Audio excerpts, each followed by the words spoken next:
Hi, my name is Andrew Castleberry. And I'm Austin Rowland.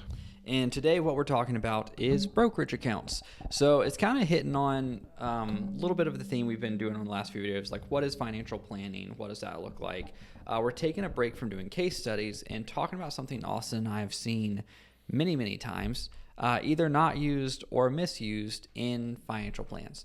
So Austin, if you had to take a guess, what percentage of people would you say just don't even use or know a brokerage account? And what percentage of people that use a brokerage account would you kind of say probably misuse it or don't fully utilize it?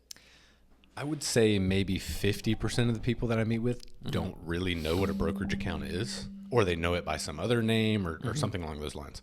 And then probably over 75 or 80% have one, know what it is, but they don't really use it, or they misuse it. You know, they use it for very short term, or they don't really fund it. That's fair.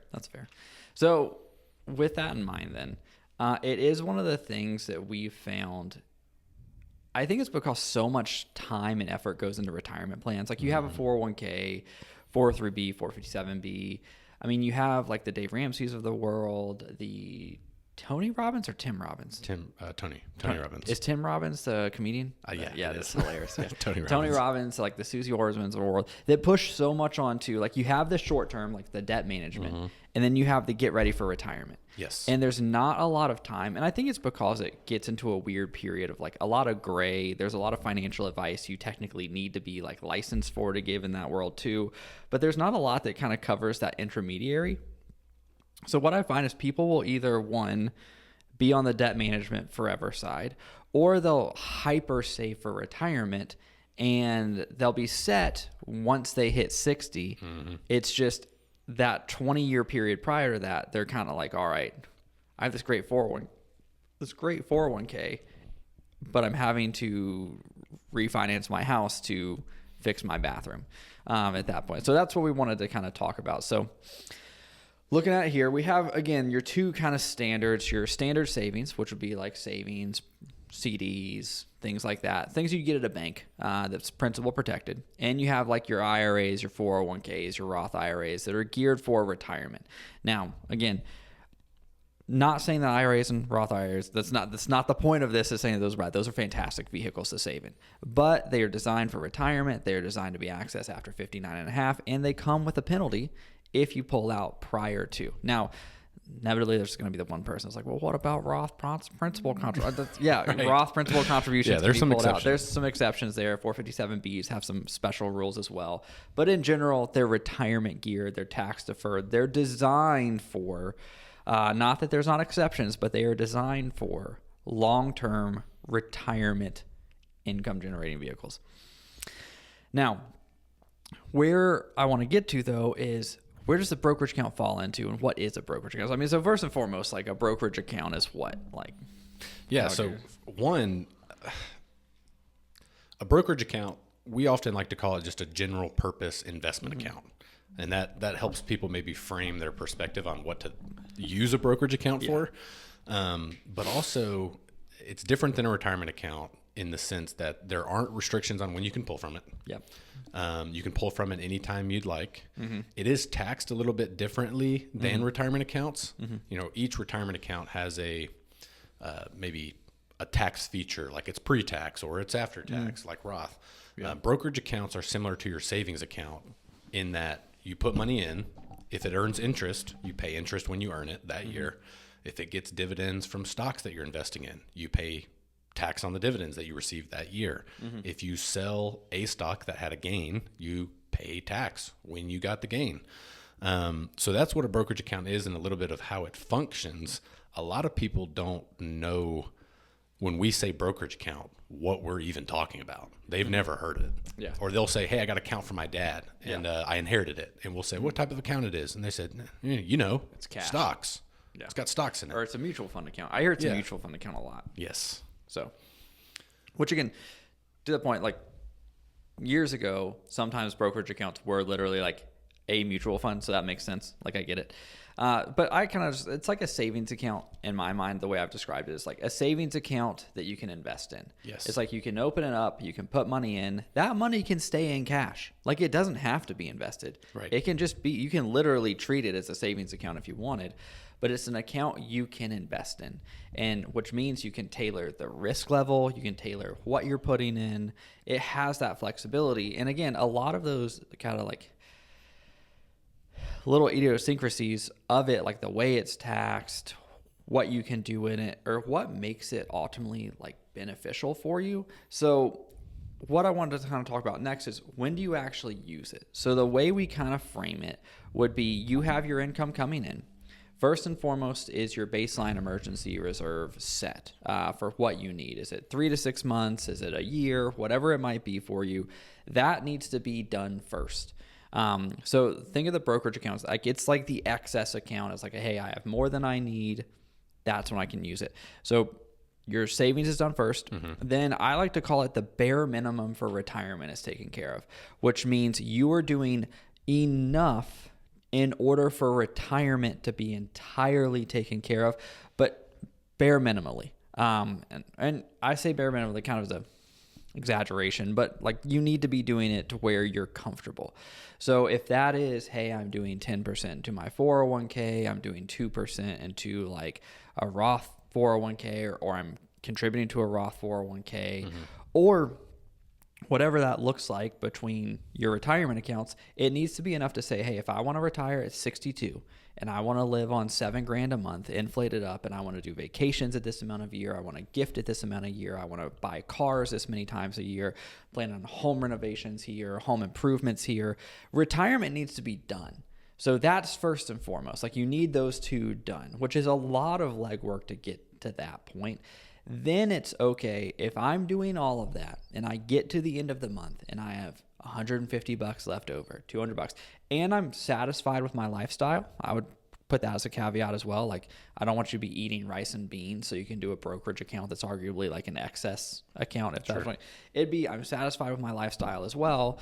It's all right. Well, if I have $100 left over, $200 left over, $1,000, $2,000, $5,000, $10,000, whatever that might be, it's how do I make sure that is put to work for me so that it gives me the most bang for my buck, not just now, but 3 years from now, 5 years from now, 10 years from now. So the whole idea is, all right, what can I do in times of excess in order to put myself in the best position for everything pre-retirement, so that that bathroom remodel doesn't involve a home equity loan, so that that next car or the next car could maybe be paid for in cash. So when my kid needs braces and I'm suddenly having to shell out $6,000 to an orthodontist to fix little Timmy's teeth, at that point, it's not crushing my cash flow. Or the fact just plan for, hey, if I get laid off in 6 years and I'm out of work for 8 or 9 months, it doesn't completely erode my entire emergency fund. I don't want to go back to zero, and I have this brokerage to supplement. Or even if it's just, hey, you're in one spouse is in a commission role, or whatever it might be, it's an account you can tap into. Say, if you need to pull $500 a month from it, if you need to pull $6,000 from it, it's there, and it's not hurting your financial stability within your emergency fund, and it's not hurting your retirement because it's not needed for retirement. So when we get into it, I want to kind of go through a couple things, and I want to caveat this too. A couple of these things are benefits of a plan. They are benefits of a brokerage account. I will say a couple of them can be complex and are going to kind of come into effect once the brokerage account has grown. And a couple of them are going to be kind of things you can start off right off the get-go. So this first one, Austin, I'm going to let you describe it because you deal with this a little bit more than I do. Is just going to be, I want to, again, caveat with, this is probably, you've been doing the brokerage thing for a while, and it's gotten up to a balance that's, I don't want to say, because any balance is usable, but it's fairly sizable. Large, yeah. It's larger. It's more than, 30, 40, 50,000, 100,000. Like you can do something with it without depleting the majority of the account. Correct. But generally speaking, most of our clients are really good at thinking super short term Yeah. and very long term. Yeah. They want to retire one day, and when they think about retirement, they think about, I don't want to be a burden to my kids. And in the short term, they're thinking about maybe the roof repair that they have coming up in the next 12 months. Or next year's vacation. Exactly. Oh, and to that point, like I would say before you use a brokerage account too, it's emergency fund, retirement, lifestyle's fine. Anything happening in the next couple of years. Yeah. Next 2 to 3 years, that needs to be funded too. Yes. So if it's like, hey, I know the car is coming next year, do not put the brokerage account there. No. Save for the car. So that's a good point. Yeah. So, but when we sit down and talk to clients in their 30s or 40s or even 50s sometimes, and we talk to them about, hey, what are some goals you have? Retirement is one of them. But most of the other goals, especially for maybe somebody on the younger side, 30s and 40s, most of their goals are happening before retirement. They may not be happening tomorrow, but they're happening sometime before retirement. Yeah. And so if you're maxing out your 401k and you're contributing to Roths, or you already got the emergency fund, you save for the vacation, your next car purchase is planned for, then all of those other goals you have, like weddings and college education, maybe you're using 529, but maybe you need to supplement it. There's a lot of reasons to use a brokerage account. But once you've been saving and investing in a brokerage account, let's say for 5-10 years, you have $200,000 in there. You're, I don't know, maybe early 50s. Your income has risen. Your kids are a little bit older. They're about to go off to college, and a car purchase sneaks up on you. Yeah. And you have this money, but you know that you've only really contributed about $40,000 over the past 20 years, and now it's like $250,000. So if you sell some of it, you're going to have to pay some capital gains tax, and you really don't want to do that. Yeah. You have the ability to borrow from your brokerage account. It's a little bit different than borrowing from something like your 401k, or maybe another investment that you might have. It's mostly similar to a HELOC. Your home acts as collateral for a loan that you're taking out. Your brokerage account is the same way. You own something. It's an asset. It has value. You're borrowing against that value. And in turn, banks or whoever's working with you is going to give you a lower rate. It's not a credit card. It's not a personal loan. It's not some sort of consumer loan. It is an asset-backed loan.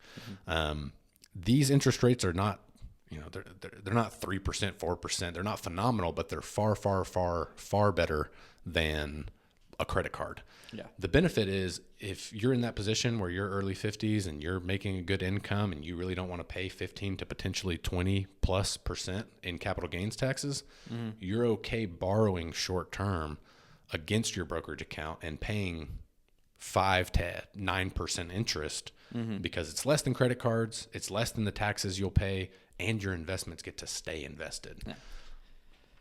Now, I'm assuming we caveat that with you have to keep in mind that, again, there's risk with that.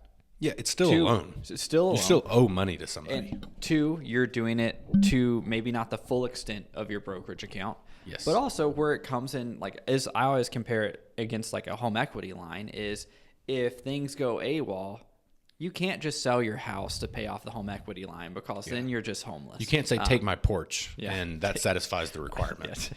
Here, let me just shave off some siding. Right. Is that going to be fine if you want this chimney? But you can always sell, if you're trying to avoid it, you can always just sell what's in the brokerage account to pay off the loan and be pretty free right off the get. Now, it is going to be subject to market fluctuation. But again, you have to do it within the context of knowing that is a risk on it, and then making sure that loan value is appropriate to the size of your brokerage account. So if something did go against you entirely, you're able to fully liquidate that. Yeah, that's another point that we haven't touched on yet. Brokerage accounts are the utility, the Swiss Army knife of investment accounts. So it's supposed to be outpacing inflation. It's supposed to be outpacing your money market CD savings account. Yeah.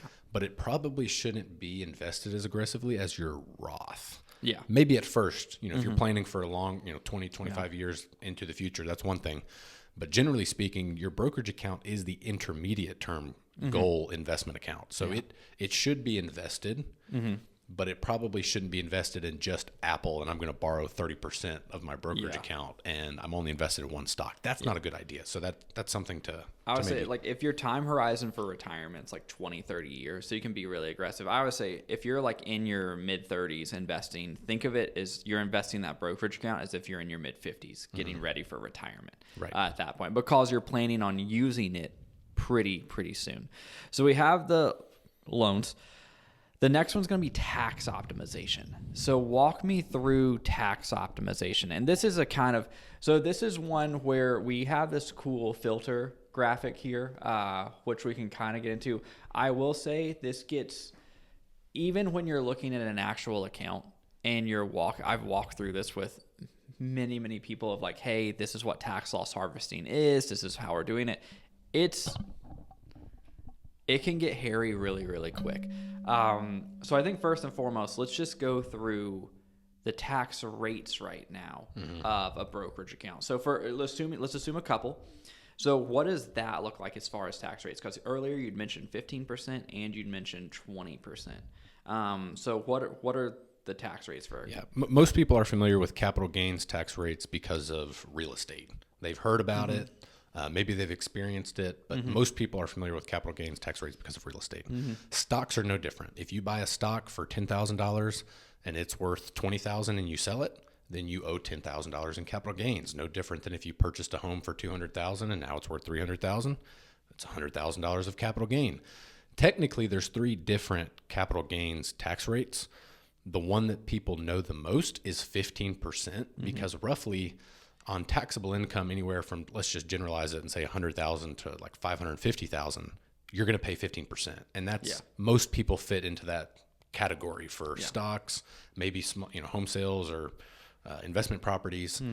Once you get over $550,000, and this is income plus whatever capital gain you have. So if you make $200,000 as a household and you sell, some family land that you've had for a long time and it's appreciated $600,000, then you might creep into that 20% category. Which, to your point earlier with the loan, is if you're a high income household and you're making the 3s to the 4s and you're trying to do a home project or redo a basement that's potentially $120,000 and you're looking at that brokerage account, well, that's going to push you into that 20% bracket, where that loan could come in and say, hey, that 5% extra is not small on something like that. Right.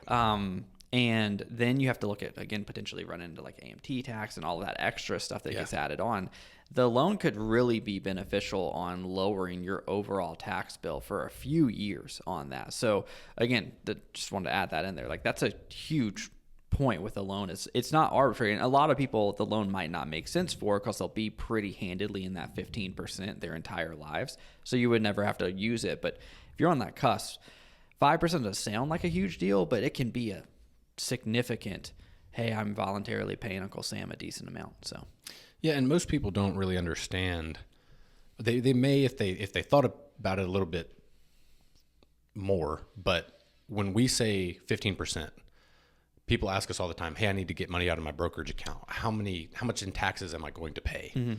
And they think 15% means anything that they take out of the brokerage account because that's how retirement accounts work. If you pull out $5,000 from your IRA when you're 62, that's $5,000 of ordinary income that you're going to pay taxes on. Brokerage accounts are proportional to, one, the investment you're selling. So you have all kinds of stocks. We'll talk about tax loss harvesting in a second. But if you need to pull $50,000 out to buy a car, you're not paying capital gains taxes on all $50,000. Yeah. Some of that $50,000 is just a return of the investment that you originally put into the brokerage account, and maybe $20,000 or $30,000 of it's gain, but you're only paying 15% on that $30,000. So you're able to access $50,000 from your account that you need for something, and 15% of that $20,000 gain is very different than 15% of the entire $50,000. You're able to access $50,000 for just a couple $1,000s in taxes. Most people don't think about it that way. But even if you're somebody who is in just, you have the different tax brackets, 10%, 12%, right now it's 22%. If you're a married couple and your combined income is $130,000, your effective tax rate is not 22%, but every dollar that you earn up above and beyond your salary, whether it's interest on your savings account or something from a brokerage account, is going to be taxed at 22%. If it's short term on the brokerage account. Correct. Yeah. But interest, dividends, interest. something along those lines. Yeah. Any income that you earn, your next dollar is 22%. So if you're in that position, you're not necessarily a high earner, but you make decent money, you're providing for your family. A brokerage account at 15% on capital gains is still 7% better than maybe the alternative in a lot of situations. Yeah, no, that's fair. That's fair. So, I mean, no, again, it's one of those things, and this I think gets into why it's not talked about, is because I think it's funny just having that conversation with someone. It takes a lot of time, even when it's their finances and they are super familiar with their finances, to introduce the subject, to go through it, and then make sure everyone is knowledgeable enough and on board to like implement it. And you can't do that at scale. Like you can't do that on a talk show, which I mean, I wish you could. I mean, ideally no one would listen to that talk show. Right. I mean, we're probably gonna get like 6 views on this video as it is. So it is one of those things where it's just, it's a super useful tool. It just takes a lot of legwork to get there. But it's easy to talk about Roth. It's easy to talk about pre-tax. It's easy to talk about debt management. It's very straightforward. Yeah. You pay tax now or you pay tax later. Brokerage accounts are just a little bit more nuanced, and so it's harder to prescribe to multiple people at once because a brokerage account really is a financial planning tool. Yeah. And also you need income for a brokerage account. Correct. That's the other thing. It's like you need to be talking to someone that has the income and the excess to be able to actually utilize it. But let's jump over to tax loss harvesting before we get super in the weeds on brokerage accounts even more. So tax loss harvesting. Do you want to take this one or do you want me to do it? I feel like I always get a little flustered. So we were talking about, well, first off, let's back up because we were talking about tax rates. So finish going through what actual tax rates are for the brokerage account. Yes. Sorry, So I sidetracked us on the list. That was you my, have that was 0%, 15%, and 20%. Those are capital gains tax rates on securities that appreciate, stocks. And long-term capital gains. Correct. So if you hold Coca-Cola for over 1 year and 1 day, and it appreciates by any amount, anything that is gain is going to be taxed at one of those long-term capital gains tax rates. If you hold NVIDIA for a month and it goes up in even a little bit and you sell it, somebody who's maybe day trading, or you're managing your account and you didn't realize you had a short-term position. Short-term is anything less than 1 year. You're going to pay ordinary income tax rates on that amount. So you're getting favorable tax treatment just by investing for the long term, which most people would say is a prudent investment move in the first place. So the other inside of your brokerage account, one thing that you either mentioned a little bit ago or are about to mention is that you don't just have to hold stocks. You can hold money markets, you can hold CDs, you can hold bonds, you can hold all kinds of things that either give you interest or dividends. And those are taxed according to how they would be taxed anywhere else. So if you have CD interest that you earned in 2025, you pay tax on it in 2025. Same thing coming from your brokerage account. The brokerage account is just it's an account. It's a vehicle. The investment inside of it's what's going to determine how you pay taxes. Yeah. So with tax loss harvesting, let's make the assumption that let's make the assumption 1 year diversified. If you're just holding Apple, this is not applicable to you. I've opened a brokerage account and I bought 100 shares of Apple at one time. Right. There's no tax optimization. You're just there. But in a kind of diversified portfolio, with that, there's a couple things you can do with tax loss harvesting, and there's some things called direct indexing that we're not going to get into today that can kind of really ramp this thing up. But it's essentially saying, if you were holding, say, 50 different stocks or 50 different holdings at one point, not all of them are going to be going up at the same time or the same year. And 2, you're going to have years where we're in a down market, in a recession, and you can kind of capitalize on it. But any gain you have is going to be taxed. And let's just assume it's a couple that long-term. Let's assume everything's long-term. Let's assume everything right now is 15%.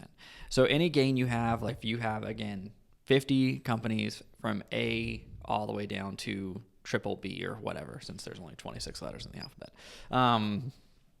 Which I guess at that point would be like triple W or double W, because you'd have to go all the way. Either way. Good companies, bad companies. Yes. Some are going to be winners, some are going to be losers. If you have company A that's maybe up 10%, and then you have company D that is down 10%, you can sell company D. You realize a loss. That loss can then offset gains from a winning company at that point. So if you were to sell both, because say, hey, you needed to buy that jet ski, it was imperative, and you were like, all right, always. Well, yeah, I need the jet ski. It's like, all right, that jet ski's $5,000. Well, you have $2,500 in company A and you have $2,500 in company D. You sell both of them. Well, maybe you only put in like $4,000 in total, but that 500 grew to, or $2,000 grew to 500, and then that also like lost some money there. And that's not a perfect example, but assume it's a net at this point. You essentially would be able to take that loss, offset it against the gain of company A. So there's zero tax ramifications of pulling that money out, even though it was more than principal at that point. Now, that is one way to kind of tax loss harvest, is just to kind of offset it. Again, ultimately on a long enough time period, ideally everything in your account grows. It might say one grows by 100%, one grows by 1%, but you're just not going to be able to navigate around intra-year losses. The other thing you can do is, say there is a year where it's like a 2022 and everything just takes a bath. You are down 20 or 30%.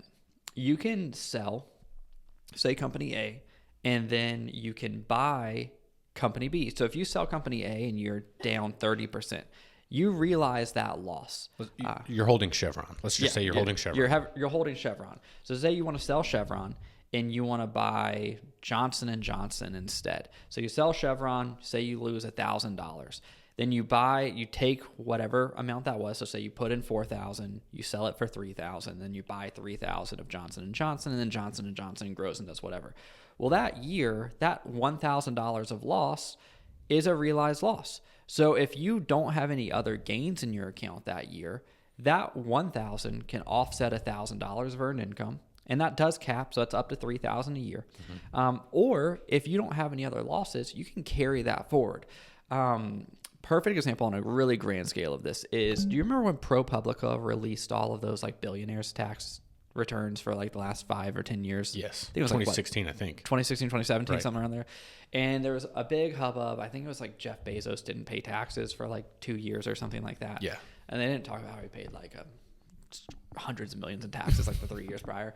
But what he did this on a grand scale of, I believe it was his Blue Origin space company or space activity, whatever, lost just tons of money. Obscene amount of money, like more money than I would ever even smell in my lifetime, just for him to go to space for like 6 seconds.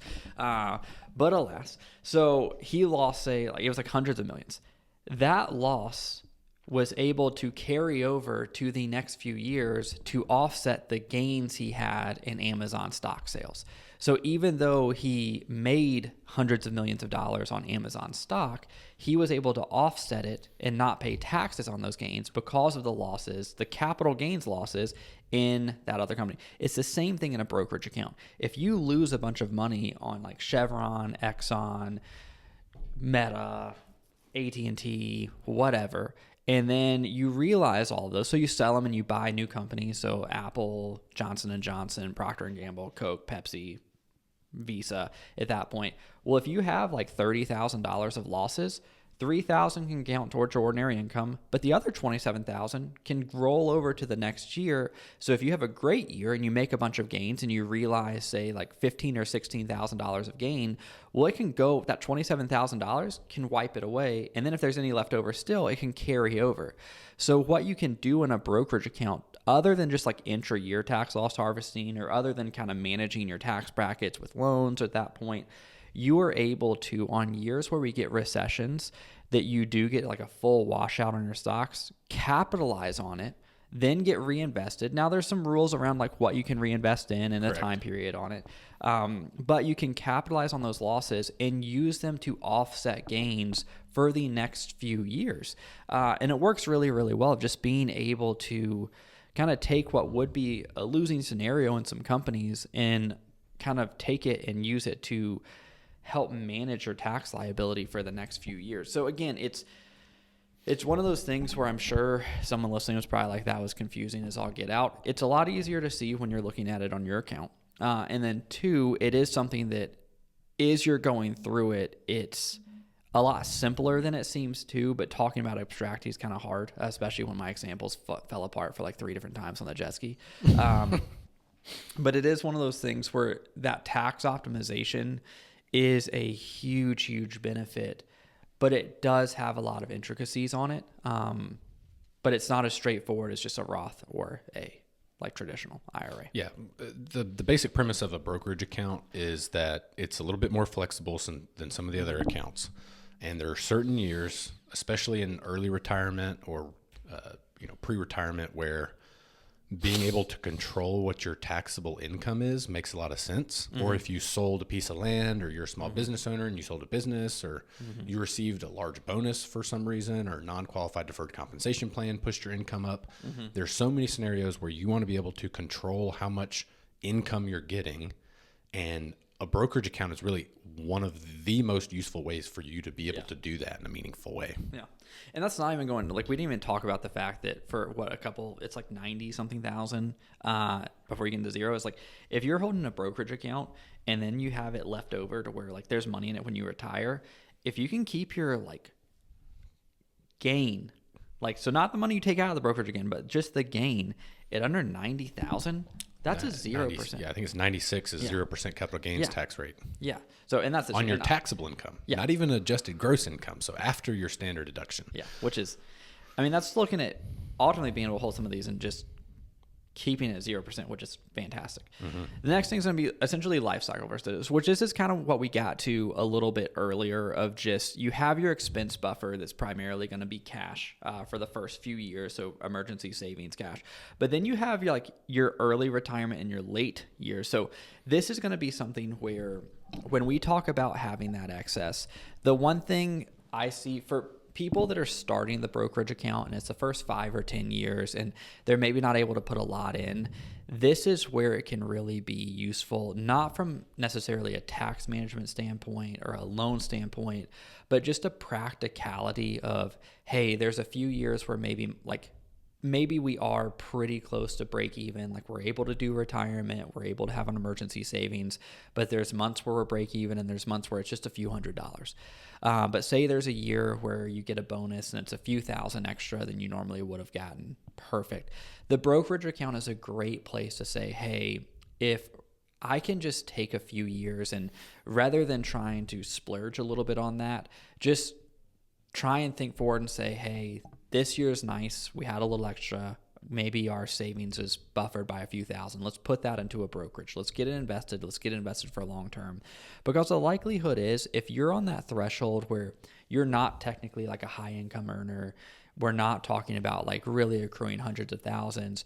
If that account can even get to 10, 15, 20,000 over like 8 to 10 years, what that ultimately does is, when, say, maybe your kids get a little bit older, and I'm usually talking to like younger individuals in this category because their kids are as cheap as they're going to get, or they haven't started having kids yet, and they start coming on your auto insurance, and then you start having just like other additional sports related costs with them, or just like lifestyles kind of bumped up, inflation's eating away. Maybe you didn't get that promotion, so your income's not going up like you thought.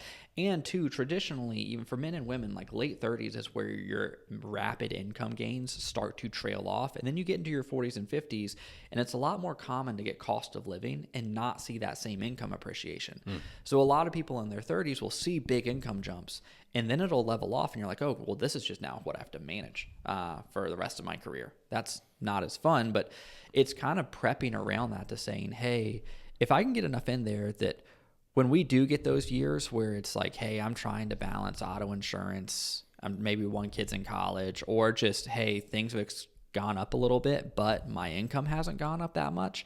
It's if I can pull $200 or $300 a month from this brokerage account just to supplement, that's help with the braces. That's fantastic. It's to the point to where I always say you're going to get to a point where the water cooler talk is going to be, daggum, things are so expensive, like our credit cards are inching up a little bit, or we had to take out a home equity loan just to be able to get like a new car because the kids are driving now, to where if you can avoid those conversations because you just in your 30s where maybe your income was outpacing your expenses and you were able to just say, hey, even a few thousand a year, just go into that brokerage account so that in your 40s and 50s, when there are times of pressure, you can supplement without having to risk your retirement and without having to dwindle down your emergency reserve. That is a huge stress reliever. And that's where this lifestyle versatility on this 5 to 15 year range comes in. It's not necessarily looking at the like decades and step up in basis and legacy at that point, but it is going to be looking at, can I just make my future self a little bit less stressed when life's going to be pretty stressful in my 40s and 50s? Yeah. I mean, the whole reason we're talking about this is because the first 20 or so years of your life, you're essentially preparing for a career for the rest of your life. And then if you retire, let's just say around 65, you're probably going to have another 20 to 30 years in retirement before you pass. The bulk of your life is, let's just say, from 25 to 65. That 40-year period is where tons of life is happening. Kids growing up, kids becoming independent, vacations, car purchases, funding weddings. Everything that we talk about that people are wanting to accomplish often falls into that 40-year period. And if you're so focused on saving for retirement that you're maxing out your 401k and your Roth and your HSA, that you feel stretched thin when it comes to just having a few extra $1,000s for a trip or a down payment, then you should have been focusing on a brokerage account. And that's why I say, and that's why I go back to the very start of stressing bare minimum for retirement. Because again, your prime is probably going to be that like 40s to 60s. Like your kids are to the point where they can talk to you. I say that because my daughter is still like one word communication. And I'm like, just tell me, like, do you not want that for breakfast, or do you want me to make you oatmeal for breakfast? And and I'm just like, oh gosh. But no, it's one of those things where it's, again, to your point of being able to spend time with your family. Ideally, you're probably as healthy as you're going to be at that period of time, have the ability to do stuff at that period of time. Is if 8% gets you to retirement successfully, you shouldn't be doing 15. You shouldn't be doing 15. 8's fine at that point. Put the rest in a brokerage when you can, or enjoy it with your family, or put it in a brokerage so then in a few years, if things are tight, you can still enjoy your family and not be stressed about money because you took that extra gap and you were able to save it into something that is useful and flexible and applicable to you today. It's just, that's where it comes in. Now, with the legacy and step up in basis, the other thing that's cool about brokerage accounts is most people have experienced this in inheriting a house, is that house's value when you inherit it is the price it was when you inherited it. It's not the price your parents bought it for at that point. So the tax liability is really, really low. Brokerage accounts are the same thing. So I always use the example, if your dad bought Apple in like 1960 for like a quarter and then still held it and it's worth whatever it is now, you don't inherit it at the quarter purchase price. Right. You inherit it at the $300 a share price. So if you sold it a day after their passing, there's no tax liability to you. So it's a really, really efficient way to leave assets to your children. And it is a really tax efficient way to leave assets to your children. Whereas inheriting IRAs might be one of the most confusing and also tax inefficient vehicles you can leave to kids. It's a great way to leave money to Uncle Sam. Now, lastly, kind of getting back to what we've been talking about here is the golden rule of liquidity is ultimately when we talk about brokerage accounts, what we are talking about is just giving yourself liquidity. And this is the other thing I see all the time is Because the other comparison I see people talk to about brokerage accounts, and this is not knocking real estate, is if they have extra, they're like, well, what if we did a rental property and we put this into a rental property, which is inherently not a bad thing. It does tend to be very illiquid. So if emergencies arise, again, you can't sell the siding on the rental property to cover any upfront expenses. So, one of the great things about a brokerage account is it's accessible. You can use it. You can use it when you want, how you want. There's no penalty. There's no really real restrictions on it at that point. So it is highly liquid. And ultimately, it's a really huge portion of a overall complete, I would say, like a wealth ecosystem where you do have your emergency savings, you have your retirement, and then the third throng is, hey, I'm set for my 1 to 3 year. I'm set for my 60 plus. Now, how can I make that next 20 to 25 years as comfortable as possible? And a brokerage is just, again, an absolutely fantastic vehicle to do that. Yeah, the last thing I'll mention, and then we probably need to wrap it up, is if you're charitably minded, there's also some things you can do with gifting, just gifting appreciated stock or donor advised fund. There's tons of things. If this was a little bit overwhelming, we also have a blog article that we did January of 2025 that you can go back and read. But brokerage accounts are great tools. Most people may or may not at different times in their life have the excess to contribute. But when you can, like you said, maybe before your expenses catch up to your income, it's such a powerful thing to go ahead and try to get ahead of, so that in your 40s and 50s and 60s, you feel like you have a little bit of extra to do all the things that really matter. And to the point you just said, it's like, you're not always going to have extra. The whole idea of that brokerage account is so the years you don't have extra, it doesn't hurt your day to day. Right. So if it is something where so you don't have extra, it's like, if it's even, hey, it's enough to where I can pay my mortgage in December out of the brokerage account, so Christmas gifts don't obliterate me from a credit card standpoint, that's huge. I mean, that's really big for like a family of 4 or a family of 5 with a couple, like 2 or 3 kids. At that point, if you're tight on income, even if you have like $5,000 in a brokerage, if it's just, hey, December, I can pay my mortgage out of the brokerage so that those Christmas gifts, like, either 1, exist in the first place, or 2, just don't go onto credit card debt, that then I'm trying to play catch up on 29% interest for the next 4 months. If I'm able to play catch up on it, like, that's something that you don't need a lot of money in there to cover 1 month's worth of mortgage. Perfectly fine. And that's something where it's just discipline of saying, hey. And I think, too, it's ultimately deferred gratification, a little bit of discipline here, where it's when you do have excess, it's knowing, hey, we have excess. There's rainy days. That doesn't need to go to, like, a golf cart or something that, like, wasn't necessarily, like, needed at that point, or a new set of golf clubs, or a new set of golf clubs, or anything like that. But just treat it for, hey, this is going to be something where I might never need it, and it'll be like, hey, I've never had a rainy day, and that's kudos to you, man. You have a great career. Awesome.